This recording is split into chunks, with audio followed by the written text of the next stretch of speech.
Hello friends, আসসালামু আলাইকুম। আজকে আপনাদের জন্য আরেকটি নতুন ড্রামা নিয়ে চলে আসলাম। স্টোরি শুরুতেই আমাদের ফিমেলির জিওয়ানকে দেখানো হয় যে জিংকে বলছিল তুমি এক্ষুনি কারকে থামাও। জিং এবার কারকে থামালে সে কার থেকে বের হয়ে আসে। জিং তখন বলে, জিওয়ান তুমি কি ভেবেছো তুমি আমাকে ছেড়ে চলে যাবে? এতে কিন্তু আমাদের দুই ফ্যামিলির কোঅপারেশনে প্রবলেম হবে। জিওয়ান তখন বলে, তুমি অন্য ওমেনের সঙ্গে নাইট স্পেন্ড করেছো, এর পরেও ভাবছো আমি তোমার সঙ্গে ওয়েডিং করব? জিং তখন বলে, আমি শুধু তার সঙ্গে নিজের ফিজিক্যাল নিডস ফুলফিল করেছি, আমি শুধু তোমাকেই লাইক করি। জিওয়ান তখন বলে, তুমি আসলে একটা শেমলেস, তাই আমি তোমার সঙ্গে মোটেও থাকতে চাই না। জিং তখন বলে, হ্যাঁ হ্যাঁ আমিও দেখবো কে তোমার সঙ্গে ম্যারেজ করে। জিওয়ান যখন এবার দৌড়ে যাচ্ছিল তখন সে একজনের সঙ্গে ধাক্কা খায়। এটা হলো আমাদের মেইন লিড, যাকে কিনা ডাক দেওয়া হয়েছিল। তাই সেখানে নিজেকে কন্ট্রোল করতে না পেরে জিওয়ানকে কিস করে। জিওয়ান তখন তাকে সরিয়ে দেয়, তবে তার আবারও জিংয়ের বলা কথাগুলো মনে পড়ে, তাই সে নিজে থেকে তাকে কিস করে। এরপরে আর কি দুজন একসঙ্গে প্যাশনেটলি নাইট স্পেন্ড করে। নেক্সট ডে জিওয়ানের যখন ঘুম ভাঙে তখন ভাবতে থাকে, আমি নিজের ফার্স্ট টাইমকে একটা অচেনা মানুষকে দিয়ে দিলাম। সে এবার আস্তে আস্তে নিজের ওয়েডিং ড্রেসটা নিয়ে ওইখান থেকে চলে যায়। এরপরে সে যখন বাসাতে আসে তখন ড্যাড তাকে স্ল্যাপ মারে, কারণ সে যে ম্যারেজটা ক্যান্সেল করেছে আর এতে তাদের বিজনেসে অনেক প্রবলেম হবে। জিওয়ান তখন বলে, ড্যাড আপনার মাথা থেকে শুধু কোম্পানি ঘুরে, আপনি কি জানেন আমার সিস্টার আর জিং মিলে আমাকে ঠকাচ্ছিল? সিস্টার তখন বলে, তুমি এসব কি বলছো? ড্যাড এটা শুনে জিওয়ানকে বিলিভ করে না। জিওয়ান তখন বলে, আপনি নিজের ইলিজিমেট ডটারকে কিভাবে বিলিভ করতে পারেন? আমি তো আপনার নিজের মেয়ে। ড্যাড এটা শুনে তাকে ধাক্কা দেয়। সিস্টার এবার তার উপর হাসতে হাসতে ওখান থেকে চলে যায়। তারপর বাইরে এসে ভাবতে থাকে, আমি সবকিছুই কন্ট্রোল করে ফেলেছি, এবার জিং ফ্যামিলির মিস্ট্রেস আমি হব। তখনই কিছু বডিগার্ড তাকে আমাদের মেল লিডের কাছে ধরে আনে। আমাদের মেল লিডের নাম হলো ফু ইউনজু। ফু ইউনজু ভাবছিল সে হয়তো এর সঙ্গে নাইট স্পেন্ড করেছে, তাই সে কে বলে, আজ থেকে তুমি আমার ফিয়ন্সি। এই সিনটা এখানে কাট হয়ে জিওয়ানকে দেখানো হয়, যে কিনা এখন প্রেগনেন্ট ছিল। সে এবার যখন বেবিকে ডেলিভারি করে তখন তার থেকে কেউ বেবিকে নিয়ে যায়, আর ওই বেবিকে এনে দেওয়া হয় ফুয়ের কাছে। এখানকার সিচুয়েশন দেখে আমরা বুঝতে পারি ফু ভাবছে এই বেবিটা শিশির। শিশি এখানে ভাবতে থাকে, ভালো হয়েছে আমি আগে থেকেই সবকিছু জানতাম, এই বেবিকে ইউজ করে আমি ফুয়ের ওয়াইফ হব। আবারও সিন কাট হয়ে 6 বছর পরের সিন দেখানো হয়, যেখানে জিওয়ান তার বেবিকে খুঁজতে চায়নাতে ব্যাক করে। সে এবার যখন একটা হাউসের ভেতরে যায় তখন একটা বেবির সঙ্গে ধাক্কা খায়। সে তো বেবিটাকে দেখে আদর করতে শুরু করে, কারণ তার মনে হচ্ছিল তার বেবি যদি থাকতো তাহলে এমনটাই হতো। শিশি এবার এখানে সে জিওয়ানকে দেখে বলে, তুমি এতদিন পর ব্যাক করলে, আমি কিন্তু এটা মোটেও এক্সপেক্ট করিনি, তবে ভালো হবে তুমি এখান থেকে ব্যাক করো। জিওয়ান তখন বলে, এটা নিয়ে তোমাকে চিন্তা করতে হবে না। শিশি এবার তার বেবিকে কাছে নেওয়ার ট্রাই করছিল, তবে বেবি তো জিওয়ানের পেছনে লুকিয়ে পড়ছিল। জিওয়ান এবার বলে, তুমি বেবির সঙ্গে কেন এমনটা করছো? শিশি তখন বলে, এটা আমার বেবি, তাই আমি যা খুশি তাই করতে পারি। জিওয়ান তখন বলে, তোমার বেবি? শিশি তখন বলে, হ্যাঁ। সে এবার বেবি বয়কে নিয়ে ওইখান থেকে চলে যায়। জিওয়ান তখন দাঁড়িয়ে দাঁড়িয়ে কিছু একটা ভাবছিল, তখন তার কাছে কেউ ফোন করে বলে, আমরা সকল ইনফরমেশন পেয়ে গেছি, আপনার বেবিকে ট্রান্সফার করা হয়েছিল ফুই ইউনজুর কাছে। জিওয়ান এবার ভাবতে থাকি, ফুই ইউনজু। নেক্সট ডে জিওয়ান যখন কোম্পানি থেকে বের হয় তখন ফুয়ের এখানে এন্ট্রি হয়, দুজন এবার সামনাসামনি হয়। জিওয়ানের তখন ওই দিনের কথাগুলো আবারও মনে পড়ছিল। সে এবার ভাবতে থাকে, আমি একদম এক্সপেক্ট করিনি সেও এখানে কাজ করে। ফুয়ে এবার ওইখান থেকে চলে যাবার সময় জিজ্ঞেস করে, আমাদের কি কোথাও দেখা হয়েছিল? জিওয়ান এবার বলে, আমাদের যদি আগে দেখা হতো তাহলে অবশ্যই আমার কথা আপনার মনে থাকতো, আপনার যেহেতু আমার কথা মনে নেই তাহলে নিশ্চয়ই আমাদের দেখা হয়নি। ফু এবার তার নামটা দেখেও এখান থেকে চলে যায়। জিওয়ান এবার ভাবতে থাকে, তার সত্যি আমার কথা মনে নেই। একটু পরে ফুয়ের কাছে তার অ্যাসিস্ট্যান্ট এসে বলে, মিস জুয়ান এখানে ইন্টারভিউ দিতে এসেছিল, ওনাকে কিছু ইস্যুর জন্য শ্যান ফ্যামিলি থেকে বের করে দেওয়া হয়েছে। ফু তখন বলে, তাকে হায়ার করো। অ্যাসিস্ট্যান্ট একটা ফিমেল স্টাফকে হায়ার করতে বলাতে একটু অবাক হয়। নেক্সট ডে জিওয়ান যখন অফিসে আসে তখন তার লিফটের মধ্যে ফুয়ের সঙ্গে দেখা হয়ে যায়। সে এবার ভাবতে থাকে, কি কোইন্সিডেন্ট, তবে যাই হোক এ কিন্তু অনেক হ্যান্ডসাম, তার মানে আমার বেবিও অনেক বিউটিফুল হবে। সে এবার ইনডাইরেক্টলি মিস্টার ফু আর তার বেবির ব্যাপারে জানার চেষ্টা করে। ফু তখন বলে, তুমি কি মিস্টার ফু এর ব্যাপারে ইন্টারেস্টেড? জিওয়ান তখন বলে, একটু একটু। ফু এবার ওইখান থেকে বের হয়ে যায়। জিওয়ান তখন বলে, আপনি তো আমার কোয়েশ্চেনের অ্যান্সারই দিলেন না। এবার স্টাফগুলো তাকে গ্রেড করতে থাকে। জিওয়ান তখন বুঝতে পারে এটাই মিস্টার ফু। সিন কাট হয়ে দেখানো হয়, অ্যাসিস্ট্যান্ট বলছে এখানে অনেকগুলো এলিভেটর আছে, তাহলে তুমি কেন প্রেসিডেন্টের স্পেশাল এলিভেটরে গিয়েছো? জিওয়ান তখন বলে, আমি তো এই ব্যাপারে জানতামই না। অ্যাসিস্ট্যান্ট তখন বলে, তাহলে তুমি এটা প্রেসিডেন্টকে এক্সপ্লেন করে আসো। জিওয়ান এবার ভেতরে গিয়ে বলে, আই এম সরি, আমার সত্যি এ ব্যাপারে কোনো আইডিয়া ছিল না। ফুয়ের কাছে এবার একটা ফোন আসে, যেখানে সে জানতে পারে শাওম্যানকে আজও শিশি পিক করতে যায়নি। ফু তখন বলে আমি ওইখানে কাউকে পাঠিয়ে দিচ্ছি। জিওয়ান এটা শুনে বলে আমি ইয়াং মাস্টারকে পিক করতে পারি। ফু এটা শুনে একটু ভাবার পর বলে ওকে, তবে তার কিন্তু অটিজম আছে, তাই তার খুব ভালোভাবে কেয়ার করবে। জিওয়ান এটা শুনে বলে অটিজম, এটা কি ন্যাচারালি হয়েছে না পরে? ফু তখন বলে এত কিছু তোমাকে জানতে হবে না। জিওয়ান এবার শাওম্যানকে পিক করার পর প্রথম দিনের কথা মনে করছিল। সবকিছু মনে করার পর সে ভাবে তাহলে তুমি আমার বেবি। শাওম্যান আই এম সরি, মামা তোমাকে অনেক মিস করতো, এবার মামা তোমাকে অবশ্যই নিয়ে যাবে। জিওয়ান এবার শাওম্যানের সঙ্গে টাইম স্পেন্ড করতে থাকে, এতে শাওম্যানও তো অনেক হ্যাপি হয়। ফু এবার যখন বাসায় আসে তখন দেখে এরা তো টাইম স্পেন্ড করছে। অ্যাসিস্ট্যান্ট তখন বলে আমি শাওম্যানকে অনেকদিন পর এতটা হ্যাপি দেখলাম। ফু তখন এদিকে এসে জিওয়ানকে ডাক দেয়, তারপর তাকে এখন বাসায় ব্যাক করতে বলে। শাওম্যান এবার তাকে আটকানোর জন্য হ্যাক করতে যায়। জিওয়ান তখন নিজের ব্যালেন্সকে ঠিক করতে না পেরে ফুয়ের উপর পড়ে যায়। ফু তখন ইমপ্রেসিং ফিল করে বলে তুমি কেন উঠছো না? জিওয়ান তখন তাড়াতাড়ি করে উঠে যায়। এখানে ফুয়ের শার্টে কিন্তু লিপসের দাগ ভরে গেছে।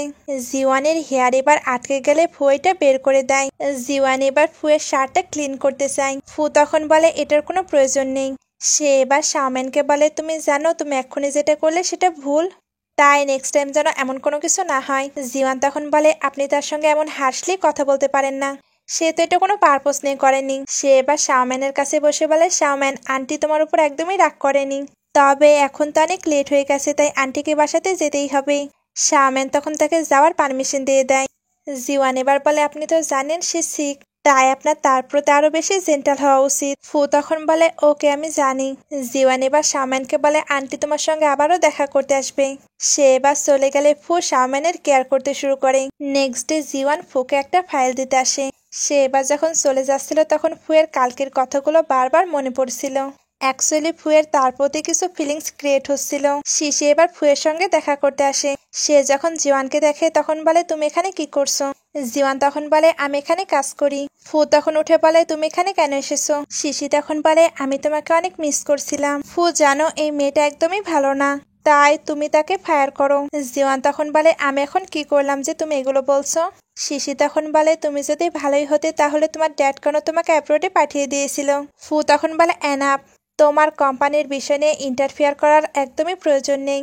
শিশি তখন বলে ফু আমি তোমার ফিয়ন্সি, তাহলে আমার তো কাউকে ফায়ার করার কোয়ালিফিকেশন আছেই। ফু এটা শুনে হেসে বলে তুমি কি ভাবো? তোমার মনে হয় না তোমার আমাদের বেবির সঙ্গে বেশি বেশি টাইম স্পেন্ড করা উচিত? শিশি এটা শুনে ওইখান থেকে চলে যায়। ফু এবার বলে তুমি চিন্তা করো না, তোমাকে এত ক্যাজুয়ালি কেউ ফায়ার করতে পারবে না। জিওয়ান তখন থ্যাঙ্কস বলে ওইখান থেকে চলে যায়।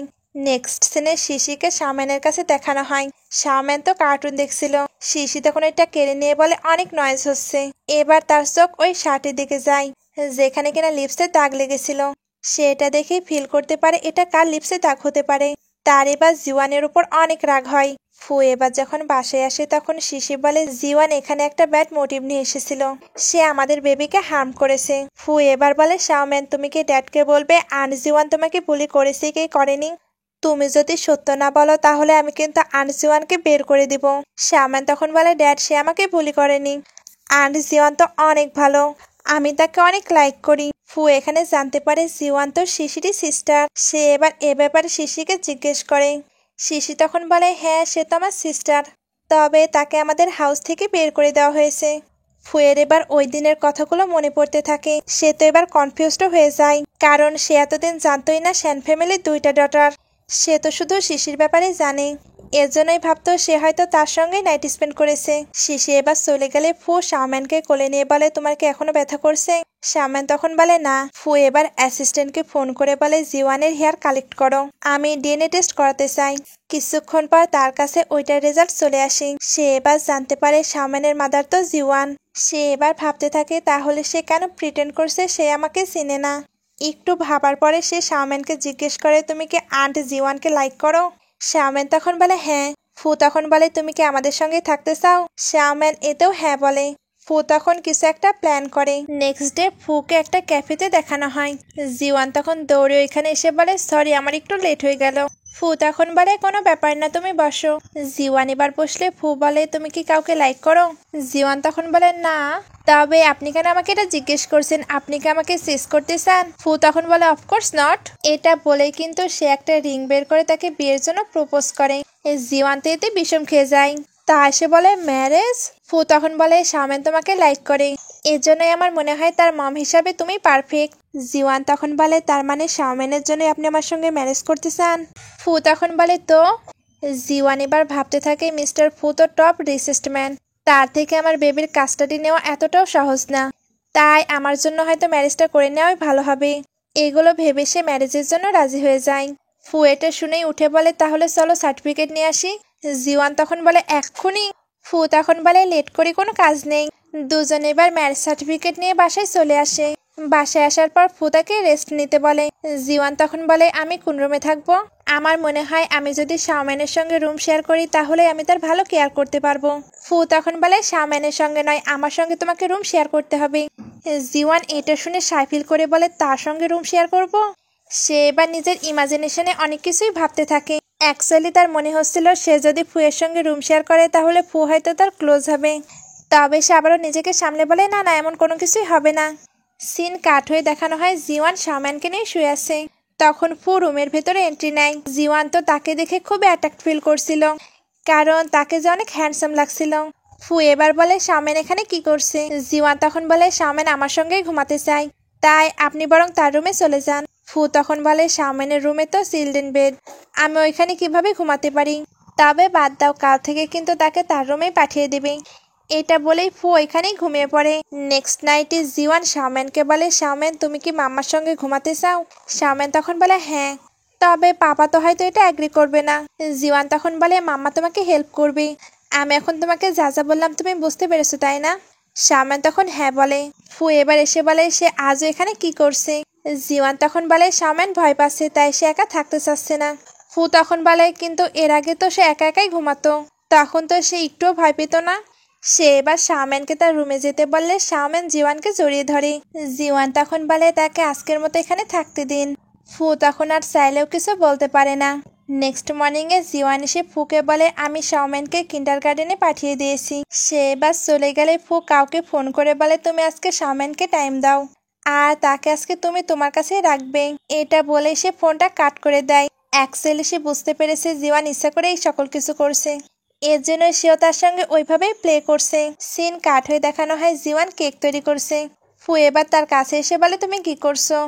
জিওয়ান তখন বলে আমি তো কেক তৈরি করছি। অ্যাকচুয়ালি কিন্ডারগার্টেনে শাওমেনের কোনো ফ্রেন্ড নেই, তাই আমি অনেকগুলো কেক তৈরি করছি যাতে সেগুলো তার ক্লাসমেটদের দিয়ে তাদের সঙ্গে ফ্রেন্ডশিপ করতে পারে। ফু তখন বলে তুমি শাওমেনের প্রতি বেশ ভালো অ্যাটেনশন দিচ্ছ, তবে শাওমেন তো আজকে বাসায় ফিরবে না, সে আজকে ঘুরতে গেছে। জিওয়ান তখন বলে সে তো বাসাতেই ঠিক ছিল, তাহলে তাকে বাইরে পাঠানোর কি প্রয়োজন ছিল? ফু তখন বলে আমি কিন্তু তোমার চালাকি বুঝতে পেরেছি। জিওয়ান এটা শুনে ভাবতে থাকে সে কি মিন করতে চাইলো, সে কি আজ নাইটে আমার সঙ্গেই থাকবে? তাহলে আজকে আমি কি করব? সিন শিফট হয়ে নাইটে চলে আসে, যেখানে জিওয়ান শুয়ে শুয়ে ভাবছিল এবার আমি কি করব। সে তো চলে এসেছে। ফু এবার স্মাইল করে বেডের উপর উঠে পড়ে। তারপর জিওয়ানকে বলে আমি কি হরিবল? জিওয়ান তখন মাথা নাড়ায়। ফু এবার বলে তুমি যতদিন না রেডি হচ্ছ ততদিন আমি তোমাকে টাচ করব না। জিওয়ান এটা শুনে খুশি হয়ে তাকে থ্যাঙ্কস বলে। ফু এবার তার সঙ্গে গল্প করার সাথে সাথে টিসও করে। জিওয়ান এতে অনেক ইমপ্রেসিং ফিল করে। নেক্সট ডে দুজন একসঙ্গে গাড়ি করে অফিসে আসে।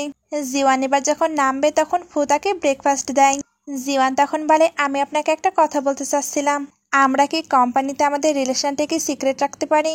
আমি আসলে চাই না কেউ আমাদের নিয়ে গসিপ করুক। ফু তখন ওকে বলে। জিওয়ান এবার প্রথমে ওইখান থেকে চলে যায়। অফিসের ভেতরে শিশি যাবার ট্রাই করছিল, তবে অ্যাসিস্ট্যান্ট তো তাকে ভেতরে যেতে দেয় না। শিশি তখন বলে আমি মিস্টার ফুয়ের ফিয়ন্সি, তোমার আমাকে আটকানোর মতো সাহস কি করে হয়? অ্যাসিস্ট্যান্ট তখন বলে মিস্টার ফুই আপনাকে কোম্পানিতে এন্টার করতে নিষেধ করেছে, আর মিস্টার ফু তো অলরেডি ম্যারেজ করে নিয়েছে, তাই আপনি আর ওনার ফিয়ন্সি নেই। শিশি তখন বলে সে ম্যারেজ করে নিয়েছে? কেমন ননসেন্সের মতো কথা বলছো তুমি? ফু তখন এখানে এসে বলে এটা সত্য। শিশি এবার বলে আমি এগুলো কি শুনছি? আমি তোমার ফিয়ন্সি, তোমার যদি ম্যারেজ করারই হয় তাহলে আমাকে করবে। ফু তখন বলে তুমি নিজেও জানো তুমি কি মিস্টেক করেছো। শিশি তখন বলে তুমি সবকিছু জেনে ফেলেছো। ফু এবার কোনো অ্যান্সার না দিয়ে তাকে বের করে দিতে বলে। শিশি এবার জিওয়ানকে বলে এই সকল কিছুই তোমার জন্য হয়েছে, তাই আমি তোমাকে মোটেও ছাড়বো না। ফু এবার জিওয়ানকে তার কেবিনে ডাকে। জিওয়ান কেবিনে আসলে ফু বলে আমি সত্যিই শিশিকে লাইক করি না। জিওয়ান এটা শুনে ভাবতে থাকে সে আমার ফিলিংসকে এতটা অ্যাটেনশন দিচ্ছে, আসলে সে কি শুধু শাওমেনের জন্য আমার সঙ্গে ম্যারেজ করেছে। সে এবার বলে আমি এগুলোতে মোটেও কিছু মনে করিনি। নেক্সট সিনে জিওয়ান যখন যাচ্ছিল তখন তার কাছে শিশির ফোন আসে। সে এখানে বলে শাওমেন আমার কাছে, তুমি যদি তাকে ছাড়তে চাও তাহলে একাই চলে আসো। জিওয়ান এটা শুনে তাড়াতাড়ি করে এখানে চলে যায়। শিশি তখন তাকে রাস্তা থেকে সরানোর ট্রাই করে, তবে ফু সঠিক সময় ওইখানে পৌঁছে তাদেরকে সেভ করে নেয়। শিশি কিন্তু জিওয়ানকে ডাক দিয়ে দিয়েছিল, এর জন্য সে আনকমফোর্টেবল ফিল করতে থাকে। ফু তখন অ্যাসিস্ট্যান্টকে তাড়াতাড়ি ডক্টরকে ডেকে আনতে বলে। অ্যাসিস্ট্যান্ট তখন বলে ডক্টর আসতে একটু লেট হবে। জিওয়ান তখন বলে ফু আমি অনেক আনকমফোর্টেবল ফিল করছি, তাই তুমি আমাকে হেল্প করো। ফু তখন বলে তুমি সত্যি এটা চাও? তুমি আবার কালকে এটার জন্য রিগ্রেট ফিল করবে না তো? জিওয়ান এবার অ্যাগ্রি ফিল করলে সে তার সঙ্গে রোম্যান্স করতে শুরু করে। বাইরে থেকে অ্যাসিস্ট্যান্ট যখন এটা বুঝতে পারে তখন সে ডক্টরকে ফোন করে এখানে আসতে নিষেধ করে দেয়। নেক্সট ডে অ্যাসিস্ট্যান্ট এদের জন্য খাবার রেডি করছিল। ফু এবার বাইরে আসলে অ্যাসিস্ট্যান্ট বলে আমি শাওমেনকে কিন্ডারগার্টেনে পাঠিয়ে দিয়েছি আর মিস শিশিকে পুলিশের হাতে তুলে দিয়েছি। ফু তখন বলে ওয়েল ডান, এবার তুমি ডাবল বোনাস পাবে। অ্যাসিস্ট্যান্ট এটা শুনে খুশি হয়ে যায়। এদিকে জিওয়ানে যখন ঘুম ভাঙে তখন তার কালকের কথাগুলো মনে পড়ছিল। সে এবার ওইগুলো মনে করে অনেক শাই ফিল করে।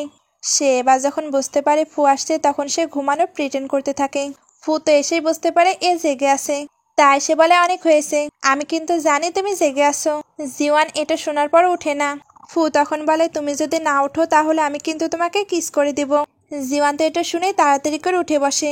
ফু এবার বলে আমার কিস করাকে তুমি কি ভয় পাও? আর তুমি কি লাস্ট নাইটের জন্য রিগ্রেট ফিল করছো? জিওয়ান তখন বলে না আমার কোনো রিগ্রেট নেই। ফু তখন বলে ও তাহলে শাই ফিল করছো?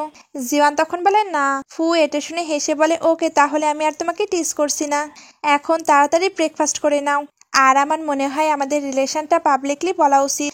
জিওয়ান তখন বলে আমরা আর কিছুদিন ওয়েট করি। ফু তখন বলে ওকে তুমি যা বলবে তাই হবে। জিওয়ান এটা শুনে তাকে কিস করে বলে থ্যাংক ইউ, আর এখন অনেক লেট হয়ে গেছে তাই আমি ব্রেকফাস্ট করতে চাই না। নেক্সট সিনে জিওয়ান যখন অফিসে আসে তখন অ্যাসিস্ট্যান্ট তার জন্য খাবার নিয়ে আসে। এটা দেখে কোম্পানির সবাই তাকে নিয়ে গসিপ করতে শুরু করে। জিওয়ান এবার যখন লাঞ্চ শেষে বাইরে আসে তখন তার জিং এর সঙ্গে দেখা হয়। জিং তখন বলে অনেক বছর পর দেখা হলো। জিওয়ান তখন তাকে পুরো ইগনোর করে ওইখান থেকে চলে যায়। জিং এখানে আসলে মিস্টার ফুয়ের সঙ্গে কন্ট্যাক্ট সাইন করতে এসেছিল। জিওয়ানকেই আবার এটা হ্যান্ডেল করতে দেওয়া হয়। সে এবার যখন ওইখানে যায় তখন জিং তার সঙ্গে বেয়াদবি করতে শুরু করে। জিওয়ান তখন রেগে ওইখান থেকে বের হয়ে আসে। জিংও এবার তার পিছু পিছু এসে তার সঙ্গে বেয়াদবি করতে থাকলে ফু এসে তাকে সেভ করে। তারপর জিজ্ঞেস করে তুমি কি ঠিক আছো? জিওয়ান তখন বলে হ্যাঁ। ফু এবার জিজ্ঞেস করে এটা কে?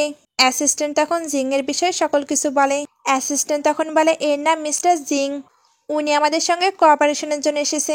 ফু তখন বলে কোনো কোঅপারেশন হবে না, তাকে এখন এখান থেকে বের করে দাও। জিং তখন বলে মিস্টার ফু আমি যদি আপনাকে অফেন্ড করে থাকি এর জন্য সরি, তবে এই মেয়েটি আমাকে সিডিউস করেছে, আমার কাছে প্রুফ আছে, আপনি চাইলে এটা দেখতে পারেন। ফু এবার ওইটা দেখার পর বলে তুমি আমার ওয়াইফের ওপর ব্লেম দিচ্ছ? জিং তখন বলে ওয়াইফ? ফু তখন বলে হ্যাঁ সে আমার বেবির মম আর সঙ্গে আমার ওয়াইফ, আমি তাকে বিলিভ করি সে আমাকে কখনো বিট্রে করবে না। জিং এর এবার এই সকল কিছু শুনে অনেক রাগ হয়। ফু এবার জিওয়ানকে ভিতরে নিয়ে এসে জিজ্ঞেস করে ওইটা কে ছিল? জিওয়ান তখন বলে এক্স বয়ফ্রেন্ড, আমরা 6 বছর আগেই ব্রেকআপ করে নিয়েছি। তবে তুমি কিভাবে জানলে আমি শাওমেনের মম? ফু তখন বলে তোমার কি মনে হয় তোমার হাজবেন্ড অনেক স্টুপিড? জিওয়ান তখন বলে অফকোর্স আমার হাজবেন্ড স্টুপিড নয়, আমার হাজবেন্ড এই ওয়ার্ল্ডের সব থেকে স্মার্ট পারসন। ফু এবার বলে আমি সবাইকে অ্যানাউন্সমেন্ট করতে চাই, এই হলো আর জানবে তুমি শুধু আমার। জিওয়ান তখন বলে ওকে। ফু এবার তাকে একটা সুইট কিস করে। আর এখানেই ড্রামাটি শেষ হয়ে যায়। ড্রামাটি ভালো লাগলে লাইক কমেন্ট শেয়ার করবেন। ভিডিওটি শেষ পর্যন্ত দেখার জন্য অসংখ্য ধন্যবাদ।